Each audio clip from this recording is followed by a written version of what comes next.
aleykum wa rahmatullah mbokk yi ñu ngi leen di nuyu di leen ziara bu baax a baax di rafetlu ànd bi nga xam ne yéen a ngi koy ànd ak ñun jamono bu nekk di leen ñaan ngeen di woy di abonné ak di yaatal vidéo yi ngir njariñ li mën a yaatu ba daj fépp ngir lool rek mooy sunu yéene mu ñëpp jariñu ci ñu leeral benn mbir nag bari nañu ñuy laaj surtout bu fekkee vidéo yi dañ ko dugal ci TikTok bi wala ci Facebook bi di ñu laaj ngir bëgg vidéo yi doon yu gudd képp koo xam ne vidéo yi da nga koo gis ci TikTok bi wala ci Facebook bi vidéo yu gudd yi maanaam vidéo complet bi ci chaîne YouTube bi lay nekk soo demee YouTube soo bindee Mame Khadim Mbacké motivation incha allah rabbi di nga am vidéo bi complet ñu bàyyi ko xel bu baax képp koo xam ne nag vidéo yi intéressé na la mën nga ko aimer ngir vidéo bi mën a am doole ba àgg ci ñeneen ñu mën cee jariñu waaye tamit boo gisee koo xam ne boo ko yónnee mu jariñu ci nga yónnee ko ngir loolu rek mooy sunu yéene ñooy ñëpp jariñu ci tey nag mooy sunu ñeenteelu leçon ci falsafa comme niñ koy defee jamono bu nekk tey nag incha allahu rabbi liñ bëgg a def wala bokk liñ bëgg a dars biñ bëgg a jàngale mooy nan la ñuy defee taxlil ci nasu falsafa maanaam buñ la joxoon benn texte boo xam ne ci falsafa lay wax ñu sàkku ci yow pour nga def taxlil bi yan méthode ngay jëfandikoo pour mën koo def méthodologie boobu incha allahu rabbi tey moom la ñuy jàngale bi ci njëkk niñ ko xamee ci taxlil bi ak ci insha bi ñoo ci yem dafay am muqaddima am ard am xaatima léegi nag ci biir muqaddima bi dafa am ay anasir yoo xam ne danga koy yittewoo anasir yooyu bokk na ci nga tudd masdaru nas maanaam nas bi source bi fan la bàyyi ko waaye tamit taarifu saaxibu nas maanaam ki nga xam ne moom mooy borom nas bi ki nga xam ne mooy auteur bi zikrul mawdu wa ahamiyatuhu wa mabxasuhu nga tudd mawdu nas bi tudd importance bi mu am tudd aussi ban mabxas la bokk yooyu jàngale woon nañ ko ci sunu leçon yi njëkk yi muy mabaxisul falsafa asasiya ak far'iyya yëpp jàngale woon nañ ko ci leçon yi ko jiitu képp koo xam ne seetaanu ko mën na dem seetaan ko ngir mu gën a yombal compréhension bi incha allah ba tey ci muqaddima bi anasir yi ngay soxla mooy da ngay tuddaala utruxa bi mooy saaxibu nas lan lay daawam waaye tamit boo ko waxee ba noppi nga indi al utruxa mudaad nga indi contraire bi après nga def sa i'laanul xutta mooy yan yoon ngay jaar pour traiter mawdu bi wala pour def sa taxlil léegi nag ñu leeral ne éléments yi nii comme exemple mën nañ la indil nas boo xam ne maanaam mënoo ci indi masdaru nas mooy mënoo indi source bi mooy élément source bi jàppandiwul pour nga tudd ko kon su boobaa boobu da nga koy génnee nga xool bi mën a ñëw wala boog ñu indi la nas boo xam ne waxuñ la ki ko bind te xamoo it ki ko bind muy kon taarif saaxibu nas mënu caa am waaye fekkee taarif saaxibu nas am na ca nag exemple ñu indil la benn falasifa su boobaa booy def taarif ci moom da ngay xool li nga xam ci moom ak ci ban madrasa la bokkoon ci gëstoom ci lan la ko jëmale woon li nga xam ci moom daal loo xam ne dafay xaw a concerne académique bi waaye bu dee téere la da ngay leeral téere bi li nga ci xam waaw taariful kaatib wal kitaab bu fekkee kaatib bi xam nga ko nga wax ko mooy saaxibu nas wala ci téere bi mu jógee téere boobu nag mën na doon masdar bi aussi après ci éléments yi nga soxla ci muqaddima bi comme niñ ko waxee sànq zikrul mawdu nga tudd mawdu bi nga xam ne moom nga war a traité waaye importance bi mu am ak mabaxas bi mu bokk indi utruxa bi indi utruxa mu daat bi daal def sa i'laanul xutta léegi nag ci biir i'laanul xutta boobu noonu mën na nekk comme ay points yoo xam ne moom nga war a traité mën na nekk aussi sous forme de question maanaam nga indi ko teg say asila boo jugee ci muqaddima bi nga ñëw ci ard bi moom day am anasir yoo ci soxla comme muqaddima bi bokk na ci yooyu da ngay def li ñuy wax zikrul utruxa mooy utruxa bi nga xam ne moom la saaxibu nas di daam nga indi ko soo ko indee nga daat koy shara nga firi ko sarxul utruxa boole ko mustalaxaat yi nga xam ne moo nekk ci biir utruxa boobu mooy ci biir nas bi mustalaxaat yi nga xam ne mu daanaka mooy valeur u texte bi yi nga xam ne waxi texte bi yëpp wax ji yëpp ci mustalahaat yooyu lay aju nga saraa ko leeral ko boo boole ci it boo paree ci loolu point yi ngay soxlawaat ci aarde mooy istixraajul asalib wa rawaabit al mantiqiya mooy asalib yi nga xam ne saaxibu nas moom la jëfandikoo ak rawaabitul mantiqiya yi nga indi ko boo paree ci loolu nga indi al adilla al mubashar mooy adilla yi nga xam ne adilla mubashar la yi mu jëfandikoo yi mu tudd ci biir nas bi ngir iqnaa la wala boog ngir iqnaa ki nga xam ne mooy liir wala mooy déglu nga indi ko soo paree nag nga daal di def daamul adilla booy def daamul adilla nag mën nga indaale aqwaalu falasifa yi ñoo ca xam tamuy daamu maanaam utruxa boobu noonu après nga jóge ci loolu ci ba tey anasir yi ngay soxla mooy zikrul utrux al mudaad kon jóge nga ci utruxa nga ñëw ci utrux mudaad mooy waram nas mi lim doon daam da ngay dikk indi contraire bi boo paree nag nga daal di def tawfiq muy lan utruxa bi ak utrux mudaad bi nga xool seeni point yi nga xam ne moom la ñu dëppoo nga indi ko maanaam nga jéem leen a boole mel ne ñoom ñaar dañoo xuloo woon nga pare pour juboole leen di leen xamal ne kat même bu fekkente ne si yéen ñaar bokku leen gis-gis bokku leen bëgg-bëgg du tee war ngeen a mën a def ndax kenn ku ci nekk day soxla moroomam ci lii loolu man nga ne mooy tawfiq ci gàttal après nga indi sëra yu shakhsi mooy yow sa gis-gisu bopp ci mbir mi loolu it du sore tawfiq bi yaa koy rabt rek nu mu tuddati dégg nga boo jugee ci loolu nga dikk ci xaatima bi da ngay tënk nga indi utruxa mudaad plus tawfiq indi sëra yu shakhsi boo xoolee xaatima bi ci lool rek lay tënku maanaam ni nga koy indee da ngay indi li nga xam ne mooy saaxibu nas moom la doon wax nga indi utruxa mudaad boo paree nag nga def tawfiq mooy lii baax na lii baaxut waaye du tee lii am na lu ca baax lii am na lu ca bon dégg nga indi nag sëra yu shakhsi ci gàttal man nga ne noonu la ñuy defee xaatima dina leer bu ñu duggee ci biir exemple incha allahu rabbi ginnaaw loolu nag ñu daal di leen indil benn nas boo xam ne dañ ci tatbiix loolu ñu doon jàng muy nas bi moo nekk ni nas bi mawdu bi lan la al alaaqa bayna al ilm wal falsafa dégg nga ñu ne la yujadu silatun tarbit bayna al ilm wal falsafa bi rawm min infisal kullun minhuma an al axar فالعلم وحده لا يستطيع تقديم إجابات واضحة وشاملة حول المواضيع المختلفة حول المواضيع المختلفة ومن الصعب الاعتماد على العلم وحده لفهم الكون وتحليله إذ إن دراسة المواضيع بشكل علمي كامل يفقد الأشياء فيمتها كما أن كل شيء في هذا الكون بما في ذلك الفلسفة ينبغي أن تتوافق مع النظريات والمبادئ العلمية ووفقا لذلك فإن كل شيء بما فيه الإنسان سيتحول إلى مجرد الآلات متحركة حسب قوانين ونظريات علمية وهنا يأتي دور الفلسفة في إعطاء قيمة لأشياء من خلال تقديم تصور شامل للعالم بما يتوافق مع العلم lii mooy nas bi léegi nag ginnaaw bi nga liiree nas bi danga koy seetantal bu baax a baax nga xool éléments yi nga xam ne moom lañ la waxoon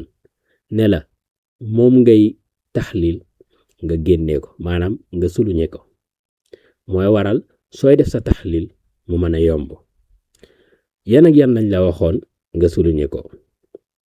gis nga léegi ci ard bi ginnaaw bi nga jógee ci muqaddima bi ñu dik ci ard bi lan lañ la waxoon da ngay indi zikrul utruux nga xool nas bi utruuxa bi lan la sharxul utruuxa wal mustalahat al mawjuda nga xool ci biir nas bi maanaam utruuxa bi nan nga ko mën a saraawe ci sa bidion mais aussi yan mustalahat mooy yi nga xam ne mooy kele nas bi maanaam mooy caabi nas bi mooy yi nga xam ne boo ko dindi woon ci nas bi dootu am valeur nga génnee mustalahat yooyu pare pour leeral ko nga def li ñuy wax istixraajul asali wa rawabit al mantiqiya indi adilla mubashara def daamul adilla zikrul utruha al mudaad tawfiq ra'y cheikh yi léegi nag yii da ngay xool yi nga xam ne moom nga mën a souligner ci biir texte bi nga souligner ko ngir boo dikkee ba ci ngay def sa taxlil mu gën a mën a yomb boo ko souligner rek mën nga ko souligner yenn yi mën nga ko souligner ci texte bi noonu ne mel mais am na ci yoo xam ne sa brouillon ngay jël pour mën koo def maanaam mu gën a yomb ndax lu ci mel ne al adilla al mubashir yooyu da ngay jël sa brouillon nga bind ko daamul adilla aussi mën nga ko def ngir doo ko fàtte mooy tax boo paree pour bind ci sa feuille normal bi nga war a rendre mu yomb ci yow te doo fàtte dara doo fàtte benn point dégg nga bu dee rawaawit mantiqi yi mën nga koo souligner ci biir texte bi istixraaj asalib yi mën nga koo souligner pour boo koy génnee mu gën a yomb dégg nga léegi kon nas baa ngi nii ginnaaw bi nga ko liiree ba noppi nga daal di xool ci suuf ñu bind la ci almasdar ne la mawduu.com mooy benn site bu tudd mawduu.com noonu la site bi tudd kon yow am nga masdar bi mais amoo saaxibu nas mooy nas bi xamoo ku ko wax kon jàppal ne am nga benn élément ci muxaddima bi boo xam ne doo ko mën a indi muy lan taarif saaxibu nas ndax lan ñëwul ci biir nas bi mooy xamoo nas biñ la jox indi luñ la ki ko bind te yow it xamoo ku ko bind kon munoo indi saaxibu nas lan nga mën a indi fii masdar bi léegi nag ñu dikk ci tatbiix bi encore nas baa ngi noonu ñu jox leen misaal bu njëkk bi gis nga ci muxaddima yi bii lan lañ ci am masdaru nas ñu def entre parenthèses def la taarif saaxibu nas ça veut dire que bu fekkoon amoon na saaxibu nas ñu indi loon la ko su boobaa da nga koy indi léegi an nas min mawduu.com kon indi nga yow masdar bi waxoo mawqi'un yuqaddim maqaalaat maarifiya mubsita fi muxtalif majaalaat aussi def nga taarif ci fi nas bi jógee muy site boobu noonu tudd mawduu.com an nas yatanaawal mas'ala falsafiya tata'allaqu bi tabi'ati al-alaaqa bayna al-ilm wal falsafa nga dikk naat ci mawduu nas wa ahamiyatuhu wa mabahasuhu nga ne yu'aaliju nas al-alaaqa bayna al-ilm wal falsafa wa hiya mas'alatun tadxul fi itaarin mabhasul maarifa gis nga wax nga mawduu bi wax nga aussi ci ban mabhas la bokk mi mabhasul maarifa li annaha tabhasu fi kayfiyati fahmi al-insaan lil aalam wa takmun ahamiyatu fi kawniha tawaddihu hudud kulli min al-ilm wal falsafa dawru kulli minhuma fi tafsir al-kawn kon foofu tudd nga fi mawduu nas tudd nga aussi importance bi mu am tudd nga aussi ci ban mabhas la bokk nga daal di jàll ngir indi utruxa bi utruxatu nas nga ne yudaafi'u an-nas an fikratin ra'isiyya mafaaduha anna al-falsafa wal ilm muttasilan wa anna al-ilm wahdahu ghayru kaafin li fahmi al-aalam fahman shaamilan wa anna al-falsafa tamnahu lil ashyaa'i qiimataha wa ma'naha indi nga utruxa bi mooy li nga xam ne moom la nas bi di daawam léegi na nga indi utruxa mudaad nga ne ar-ra'yul muxaalif mooy utruxa mudaad bi yara anna al-ilm kaafin li tafsir al-aalam i'timaadan ala al-manaahij at-tajribiyya ad-daqiqa wa anna al-falsafa lam ta'ud daruriyya fi asri at-tatawwur al-ilmi mooy jamono ji nga xam ne science dafa développé lool falsafa daanaka amatu fi njariñ kon loolu mooy utruxa mudaad bi utruxa bi mooy lan mooy al-ilm wal falsafa ñoom ñaar kenn mënu ci dem bàyyi morom kenn ku ci nekk da ngay mottali sa morom utruxa mudaad bi mooy lan falsafa moom jamono ji maanaam jamonoom wéy na léegi nag bi nga defee sa indee utruxa mudaad bi nga def i'laanul xutta ci i'laanul xutta bi niñ ko junjee woon sànq mën na nekk ci ñaari anam mën na nekk ci anam boo xam ne da ngay poser ay question mën na nekk ci anam boo xam ne da ngay indi ay niqaab nga ne li taxliili haadaa nas sanu'rid utruxata saaxibihi summa nasraxu mafaahimihi wa xujajihi qabla an nantaqi ilaa munaaqashati utruxa bi dikri mawqif mudaad wa taqdiimi ra'yin shaxsi yow wax nga nan ngay def maanaam fan ngay jaar ngir amal sa taxliil ndax lan mooy da ngay indi lan utruxa bi nga xam ne moom la saaxib nas di daaw nga saraa ko indi mafaahimi xujaji njëkk ngay def intixaal ngir munaaxasha utruxa bi ak zikr mawqif mudaad mooy indi utruxa mudaad bi ba boo paree nga indi lan sa ra'yu shakhsi taqdim ra'yu shakhsi. kon def nga sa muqaddima maanaam exemple anasir yi nga xam ne moom ngay soxla ci muqaddima bi indil nañ la ko détaillé la ko comme ni nga xamee ne tey boo ko doon def mën nga jël ci exemple yooyu. saaniyan ñu ñëw nag ci ard bi dégg nga léegi li nga waxoon mooy lan xam nga bi ngay déclaré ci muqaddima bi ñu bàyyi ko xel bu baax li nga déclaré ci i'laanul xutta bi li nga déclaré loolu bu ko mooy kon yow utruxa bi mooy saaxibu nas utruxa bi nga xam ne moom lay daawoon moom ngay njëkk indi parce que moom nga njëkk déclaré boo paree nga saraa ko indi mafahim indi xuja ji boo paree nga def munaqashatul utruxa def indi kii utruxa mu daal di indi sa ra'yu shakhsi nii nga ko tartibe noonu nga ko war a tartibe lu ko mooy man nga indi sa bopp ay jafe-jafe parce que bu fekkee da nga am exemple yow da nga ne woon da ngay indi utruxa saaxibu nas utruxa bi moom am ne saaxibu nas moom lay daam moom ngay indi nga dikk mujjee ko su boobaa ki lay corriger bu njëkkee xool point bi gis ne li nga njëkk déclaré indi woo ko mën na jàpp ne sax da nga koo fàtte wala da nga koo tëb wala da nga koo xamul su boobaa mën na la moyen donc ñu bàyyi xel li nga déclaré nga njëkkee ci ñu continuer ard bi léegi nga def zikrul utruxa mu yara saaxibu nas anna ilm wal falsafa raghma ixtilaafihima zahiriyan murtabitan kon donte yow maanaam yaa ngi wane ne kat borom nas bi xam na ne ñoom ñaar wuute nañu al ilm wal falsafa waaye nag seen ak wuute teewul kenn ku ci nekk am relation ak morom maanaam di mën a motal morom wa anna ilma waxdahu laa yumkinu an yuqaddima tafsiran shaamilan lil waaqi baynama al falsafa takmilu ilm min xilaali i'taa'i maana wa qiimati lil ashyaa kon yaa ngi indi utruxa bi nga xam ne moom la saaxibu nas di daam moom la saaxibu nas bëgg a wax rek ci gàttal pour mu gën a leer léegi nag nga dikk ci sarxul utruxa wal mustalaxaat yi mooy lan gis nga tudd na ci al ilm tudd na ci al falsafa te ñaar yooyu daanaka boo ko génnewoon ci nas bi dootu am valeur parce que mawdu bi lan la al alaaqa bayna al ilm wal falsafa dégg nga wax lan mooy al ilm nga ne nashaatun yaqumu ala tajriba wal ixtibaar wal qawanin ci façon sa taarif mën nga ko amaat ci beneen taarif bu bokkut ak ibaare ni ñu ko tartibe kenn ku ci nekk yaay xool al falsafa nga ne tafkiiru aqli naqdi yabxasu an il maana al gaaya al qiima nga yéen mën nga indi beneen taarif bu bokkut ak nii ñu ko indee mooy pour leeral mustalaxaat yi rek nga def al qiima nga indi al qiima nga ne maa yaj'al lil ashya'i maana yatajaawazu wujuduha al maddi mooy li nga xam ne mbir mi moo koy jox valeur ba maanaam mu jóge ci place bi gën a suufi jëm ci place bi gën a kawe mooy ça veut dire que bët biñ koy xoolee gën a am valeur mooy nga ne lii dafa am xiima dafa am valeur at tasawur ash-shamil lil aalam nga ne ru'yatun tajma'u bayna al ma'rifati al ilmi wa dilalat al insani def nga sa taarif léegi nag nga indi sarx nga ne annas yuwaddih anna al ilma yujzi az-zawahir wa yuhalliluha lakin la yu'tiha maana baynama al falsafa tabhasu fi al ghayat wal khiyam dégg nga def nga sa sarx kon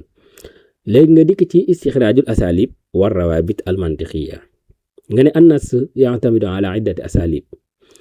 mën nga ko indi ci beneen anam bu bokk te nii ñu ko indee mais yii nii dañ koy détaillé pour nga xam élément yi nga xam ne moo war a nekk ci muqaddima bi moo war a nekk ci ard bi moo war a nekk ci xaatima bi après danañ indiwaat beneen façon bu bokk teg bi dégg nga ñu continuer ci istixraaju asalib wa rawaabit al mantiqiya yi nga ne annas ya'tamidu ala iddati asalib nga indi uslub yi nga xam asalib yi nga xam ne moo nekk ci biir yi nga ci xam te man koo indi te nga ne uslubun ta'lili nga indi fi mu ko waxee mooy fi mu naan is inna dirasata al mawadi' bi shaklin ilmi kaamilun yufqidu al ashyaa qiimata nga indi uslubun sharti nga ne wa wifqan li dhalika fa inna kulli shay'in bima fihi al insan sayataxawal ila mujarrad al alat yii du say waxi bopp maanaam waxi saaxibu nas la mais uslub yi mu ko indee ci nga toll pour détailler ko moo tax bi ngay détailler uslub yi nga xam ne saaxibu nas ci la sukkandiku nga indi uslubu ta'lil daa di def sa géemi daa di indi waxam ji nga xam ne waxi boppam la nga indi ko mooy uslubu taalil yi fan la ko jëfandikoo ci biir nas bi nga indi uslubu sharti yi fan la ko jëfandikoo ci biir nas mooy wa fi daalik fa inna kulli shay'in bimaa fihi al-insaan sayataxawwal ilaa mujarradil alaat nga indi uslubul istidlaal yi nga ne yaqumu ala ibraasi xuduudil ilm summa lintixaal ila dawril falsafa nga indi ci rawaabit mantiqi yi nga xam ne moom saaxibu nas jëfandikoo na ko encore nga ne misla nga indi ko benn par benn yi ci xam man nga koo def ni man nga ko def entre guillemets man nga koo def entre parenthèse ça dépend nga ne bir raxmi min yooyu bokk na ci is inna ci la bokk kama anna ci la bokk wifqan li dalik ci la bokk wa huna yati dawru nangam ci la bokk yëpp ci rawaabit mantiqi yi nga xam ne saaxibu nas jëfandikoo na ko léegi nag wasifatuha rawaabit mantiqi wasifatuha rabtul afkaar wa tasxiidil xujjata tadrijiyan loolu mooy wasifaam mooy liggéeyam mooy rabtul afkaar wa tasxiidil xujjati tadrijiyan nga jóge ci loolu daa dikk ci al adilla al mubashir yi nga xam ne saaxibu nas jëfandikoo na ko mooy lan al ilmu gayru qaadirin ala taqdimi ijabatin kaamila kon munta ñàkk kon ñu jëfandikoo falsafa al i'timaadu ala al ilmi waxdahu yuxawilu insaan ila ala kon da ngay gis ne ba tey mi ngi wax valeur bi nga xam ne falsafa am na ko ngir mottali xam-xam al falsafa tu'ti al ashyaa qiimataha wa maanaha mooy science al falsafa tu'ti al ashyaa qiimataha wa maanaha dégg nga هذه الأدلة مباشرة وتعتمد على فكرة أن العلم يهتم بالكيف والقوانين وليس بالمعنى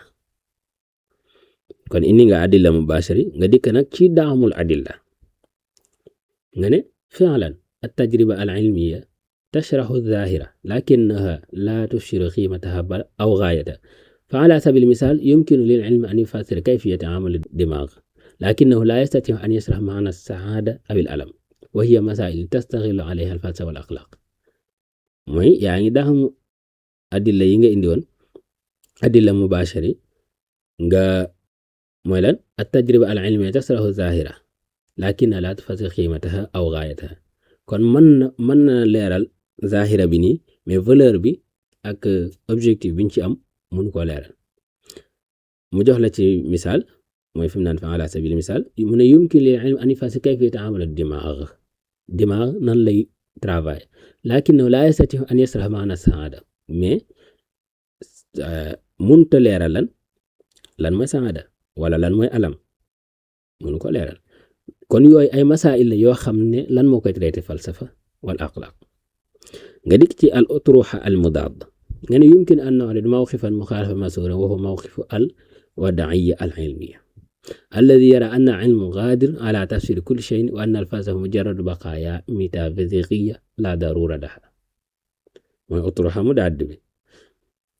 nga ne bi maana kullu ma taqaddama al ilm taraaju dawru al falsafa kon saabu science di gën a évoluer rek falsafa di gën a ñàkk valeur am kon ça veut dire que yow utruha mudaad bi lan lay wax mooy ne science daal moom li feeg mi ngi fi rek moom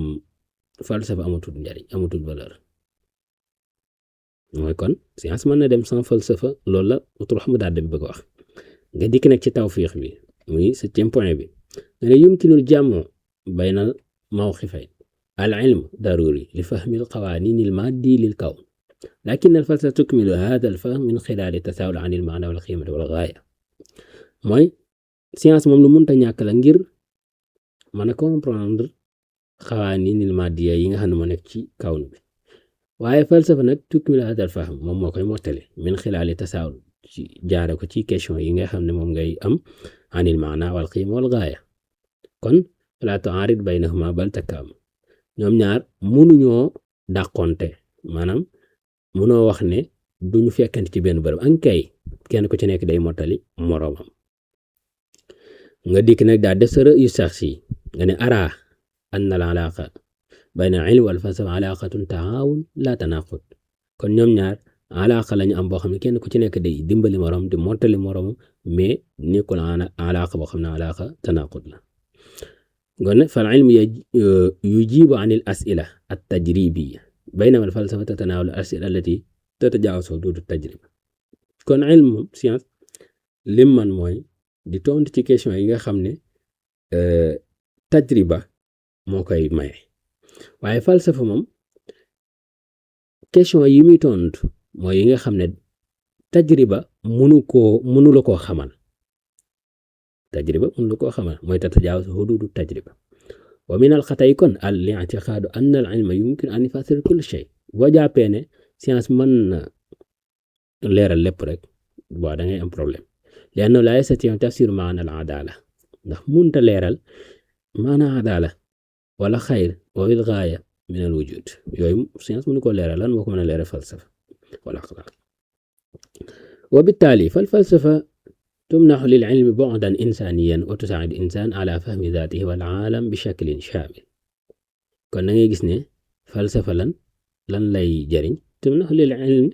بعدا إنسانيا وتساعد الإنسان على فهم ذاته والعالم بشكل شامل moo tax nit ki mën a comprendre jëmmam mën a comprendre aussi alam bi nga dik ci xaatima bi léegi xaatima bi nan ngay def da ngay indi utruux mu daal def tawfiq ak recherche day xaw a nuroog ni nga ko doon defee duñ wute mais xaatima moom dugg du day gàtt ana yettadihu anna nas yudaafi an fikrati takaamul bayna ilm wal falsafa kon indi nga utruuxa fi muqaabil mawqif aaxar yamiil ila iktifaa bil ilm waxdahu indi nga utruux mu daal lakin at-tawfiq baynahuma mumkin id inna al ilm yasraxu al xawaanin wal falsafa tamnahu tilka al xawaanin maanaaha indi nga tawfiq ومن ثم فإن الفلسفة تزيل الضرورة إلى جانب علم فهم العالم فهما كاملا إني نجس رأي شخصي خاتمة بدادمات ستحليل دادمات لولو تيان موي عناصر ييغا خامني موم غاي سوخلا ci biir ard bi ak xaatima bi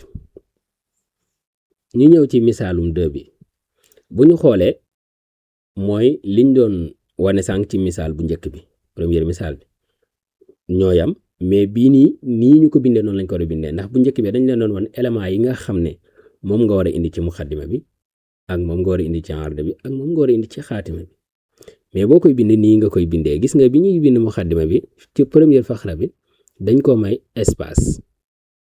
gis nga espace lañ ko may soog di commencer bind bu la neexee nga def ko ci faxra bu njëkk bi bu la neexee ci muxaddima bi faxra bu ci nekk wala ngay bind nga may ko espace arda bi noonu xaatima bi noonu ci gis nga éléments yi nga xam ne moom lañ la woon waxoon ci indi nga masdar bi indi nga mawdu bi indi nga mabxas bi mooy yu'aaliju an-nas al-alaaqa bayna al-ilm wal falsafa indi nga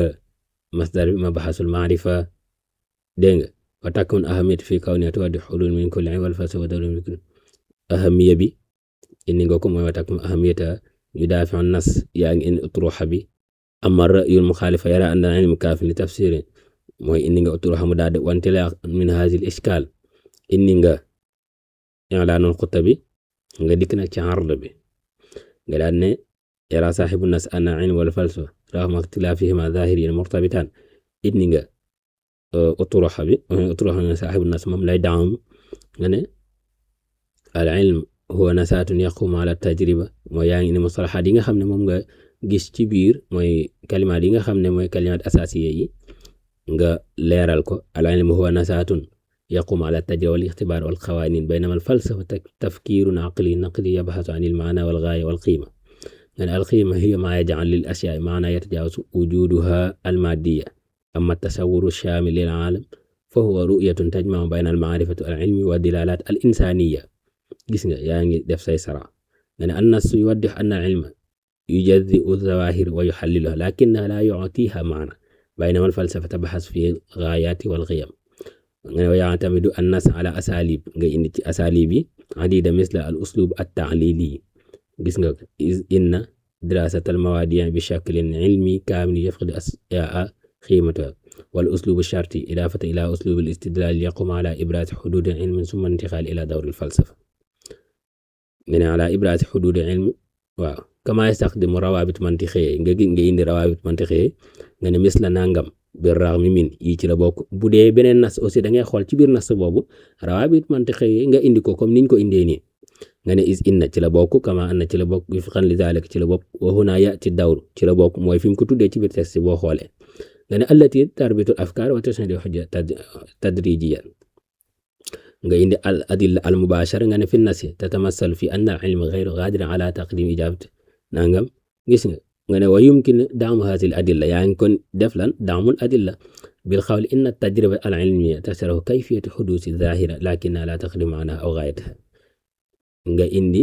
ba tey ci da'mul adilla bi nga ne fa dimax masalan indi exemple bi yumkin tafsir ilmiyan عمله علميا لكن معنى السعادة أو الألم يزيل مسألة فلسفية وأخلاقية nga indi nag mawqif mu daad mooy طرح مداد ويمثل الاتجاه العلمي الذي يرى أن العلم قادر على تفسير كل شيء وأن الفلسفة مجرد بقايا ميتافيزيقية لا ضرورة لها dégg nga ngay def nag tawfiq nga ne ومع ذلك يمكن التوفيق بين الموقفين من خلال اعتبار أن العلم ضروري لفهم القوانين nga daal di indi nag sa rëyu shakhsi nga ne ومن هذا المنطلق يبدو أن العلاقة بين العلم والفلسفة علاقة تعاون لا تناقض فالعلم يجيب عن الأسئلة التجريبية بينما الفلسفة تتناول الأسئلة التي تتجاوز حدود التجربة يعني ci tawfiq ba tey nga ne ومن الخطأ الاعتماد ba tey yaa ngi ci tawfiq dégg nga jóge ci loolu daa dikk ci xaatima bi daan ne يتبين من خلال تحليل النص أن صاحب يدافع عن فكرة تكامل أطروحة بين العلم والفلسفة يعني أطروحة بي يعني في مقابل يعني أطروحة مدادة بي موقف آخر يميل إلى اكتفاء بالعلم وحده موي خم رك سيانس رك دوين لكن التوفيق بينهما غير توفيق ممكن إذ أن العلم يشرح القوانين والفلسفة تمنح كل تلك القوانين معناها nga daal di jóge ci loolu daal indi si rëyu sax si wa min summa fa inna al falsafa tazillu daruriya ila janib ilm fahmil alam fahman kaamila gis nga kon nii lañ koy defee indi lañ la ci exemple ñaari exemple benn boo xam ne leeral nañ la éléments yi ngay soxla ci biir ngir mu gën a leer ci yow indil nañ la beneen boo xam ne boo ko doon bind nii nga koy bindee waaye nag ñu fàttali leen nii ñu bindee xaatima yi alxaatima al ard al muqaddima yooyu noonu doo ko indi beneen bi ci des benn bu ci nekk bala nga koy tàmbali faxara bi nga may ko espace loolu lépp ci organisation bi la bokk tey dañ ci am ay points incha allah di leen fàttali képp koo xam ne abonné gun mu abonné te yaatal vidéo yi ngir ñëpp mën cee jëriñ ngeen jëf asalaamaaleykum wa rahmatullahi taala wa barakaatuhu